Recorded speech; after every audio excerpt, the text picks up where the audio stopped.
पुरी भुवनेश्वर रास्ता पुरी गोटे प्रमुख तीर्थक्षेत्र समग्र विश्वर एवं धीरे धीरे पुरी को जेहेतु भक्त मानकर यातायातर संख्या गाड़ी यातायातर संख्या बहुत बढ़ुची आगामी दिन में पुरी रे एयरपोर्ट हबार अच्छी एवं आज तारीख रे भी जो आईआरसी स्टैंडर्ड अनुजाई पुरी को जेतिकी जानवाहन जीवा कथा से अनुपात अधिक संख्यार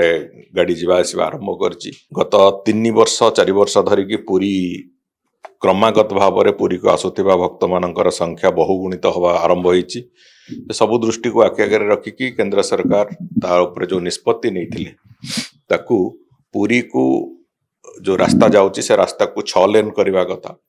मझिरे आउ गोटे तर्क से आसला जे 6 लेन परिवर्ते ताकू 8 लेन करबा पई से भी गोटे तर्क आसला किंतु परवर्ती समय रे आमे माने जहाँ निष्पत्ति एठी हला टेक्निकल टीम संगे बसिबा परे जे पूरी जो 6 लेन रास्ता हो एवं एक्सेस कंट्रोल 6 लेन रास्ता हो। एक्सेस कंट्रोल माने सेथिरे लिमिटेड एक्सेस रहिबो विभिन्न जो जो जगह सहर अच्छी केवल से जगह एक्सेस से एनएच उपरकू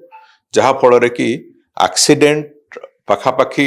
80% से कमिजिव विभिन्न समय घटुवा एक्सीडेंट गुड़िक 80% से कमिबो।